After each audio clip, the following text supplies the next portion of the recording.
I am a young woman, 25 years old, and I have 4 children, 3 living and 1 dead.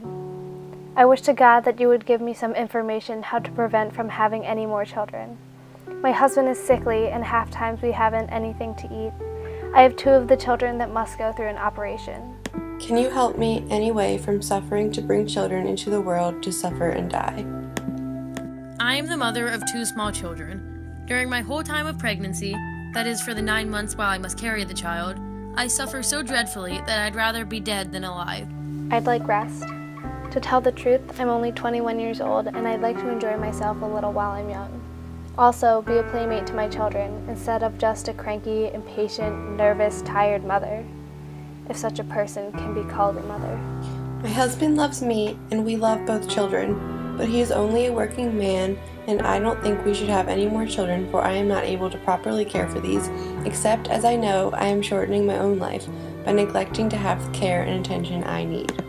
I am only 18 years old and have had 1 child a year old and am expecting another. I did not want another child for 3 or 4 years at least. I feel that there is no joy in married life unless I can have a few years of freedom while I am still young.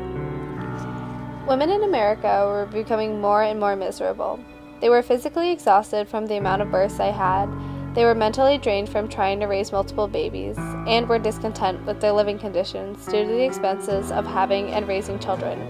These women wanted to have a form of legal contraception in order not to be forced to suffer anymore. But because of disapproving patriarchal society and government, this dream seemed unreachable. It was not until Margaret Sanger, an activist for birth control, fought for legal contraception that women began to have the rights they deserved. Different forms of birth control and contraception can be traced back further than 1850 BC. The withdrawal method was mentioned in Genesis 38:9 in the Bible. In the BC era, Egyptians mixed leaves with honey or with animal dung to make a vaginal suppository to prevent pregnancy. The Greeks attempted to make a natural ointment of herbs and olive oil and cedar oil to use as spermicide, or a way to kill a male sperm. In the early 19th century, condoms were created. However, instead of rubber, they were made out of linen or fish intestines. As time passed, these old forms of contraceptives were eliminated, and there were few forms of birth control on the market from the 1800s to the mid-1900s. It was not until 1842 that the diaphragm was invented, a shallow, dome-shaped cup made of silicone, and it took another 30 years for the rubber condom to be created. Anthony Comstock, a United States postal inspector and politician, strongly believed in censoring indecent and obscene material in the country. He was appalled by the behavior of the citizens in America and the prevalence of prostitution and pornography in the daily lives of New Yorkers. It went against everything he believed in. Comstock sought to rid New York of the lust and lewdness stemming from the nudity of the sex industry and sex itself. In the 1860s, he aided the police in raids against sex workers and prostitutes, as well as promoting his crusade against obscenity to the mass public. And in 1872, he decided to take it to Washington, D.C. with the hopes of getting it passed.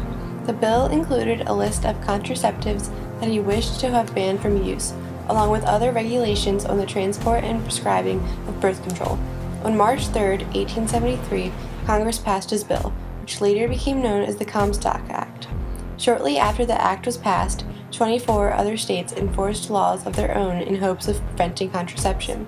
If someone was caught with birth control, they were charged with a stiff fine or imprisonment. Even couples who were in the safety of their own homes were being sent to jail for trying to use contraception. As a result of the banning of contraceptives, women took it upon themselves to stop pregnancies by performing illegal, dangerous abortions themselves, such as coat hanger abortions. Women's health was taking a heavy toll. Each year, thousands of women had to be treated for health complications stemming from botched, unsanitary, or self-induced abortions. Many of these women died, and if they did not, they were left infertile or with illnesses and severe pain. A woman's body belongs to herself alone. Margaret Sanger strongly believed that each woman should have control over her body.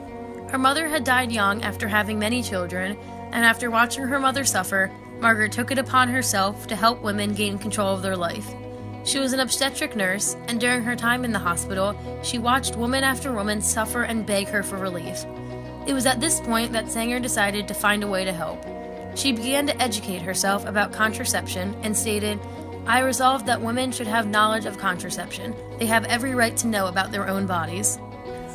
In 1915, Sanger was indicted for sending diaphragms through the mail, and in 1916 she was arrested for opening the first birth control clinic. Despite the public's hatred towards her, Margaret did not back down. Instead, she founded the American Birth Control League, the precursor to the Planned Parenthood Federation, and spent many years trying to campaign for safe and effective birth control. Sanger wanted a pill to be invented that was as simple as taking an aspirin. This pill, she hoped, would provide women with effective, cheap, and safe contraception. In 1951, she found Gregory Pincus, a medical expert in human reproduction, and together they took on the project.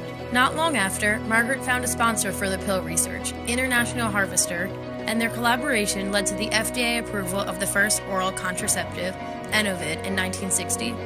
The oral contraceptive pill was initially only prescribed to married women, but has since been available to women of all relationship statuses. Enovid was reported to have both mild and severe side effects during its first few years on the market.